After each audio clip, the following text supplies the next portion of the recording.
முட்டு கொடுக்குறவங்க பேரில் இவனுங்க பண்ணுற அயோக்கியத்தனத்தால் தான் ஒட்டுமொத்தமாக விஜய்க்கு இருக்கிற கொஞ்சம் நெஞ்சம் நல்ல பேர் இருக்கும்ல, கொஞ்சம் நெஞ்சம் அதுவும் நாசமாகுது.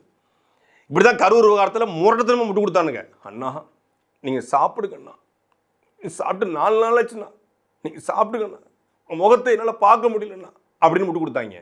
இப்போ அவருக்கு குடும்பம்னு ஒன்று இருந்துச்சு, இப்போ அதுவும் இல்லை. இனி ரசிகர்கள் தான் அவருக்கு குடும்பம், அதனால் அவர் வந்துடட்டும் அப்படிங்கிறாங்க. அவருக்கு நண்பர் இல்லைன்னா நண்பனாக இருப்போம், அவருக்கு தம்பி இல்லைன்னா தம்பியாக இருப்போம், அவருக்கு தங்கச்சி இல்லைன்னா தங்கச்சியாக இருப்போம், அவருக்கு பொண்டாட்டி இல்லைன்னா நாங்கள் பொண்டாட்டியாக இருப்போம்னு ஒரு பொண்ணு பேசிக்கிட்டு இருக்கு. அதாவது எந்த மாதிரியான ஆட்கள் அவர் கூட இருக்காங்க, எந்த மாதிரியான ஆட்கள் அவரை ஆதரிக்கான்னு பாருங்க. ஒரு கட்சித் தலைவருடைய தாய் இறந்து விட்டா, அவருக்கு பிறவங்க தாயை இறந்து வாடுறாரு, நாங்கள்லாம் அவருக்கு தாயாக இருப்போன்னு சொல்லலாம்.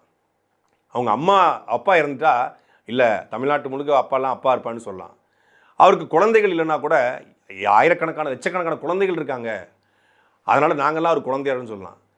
அவர் மனைவி அவர் விட்டு போதுங்குது, அவர் மனைவி போனோன்னே நாங்கள் பொண்டாட்டியாக இருப்போம்னு சொல்கிறாங்கன்னா இவங்க எந்த மாதிரியான ஆட்கள்னு பாருங்க.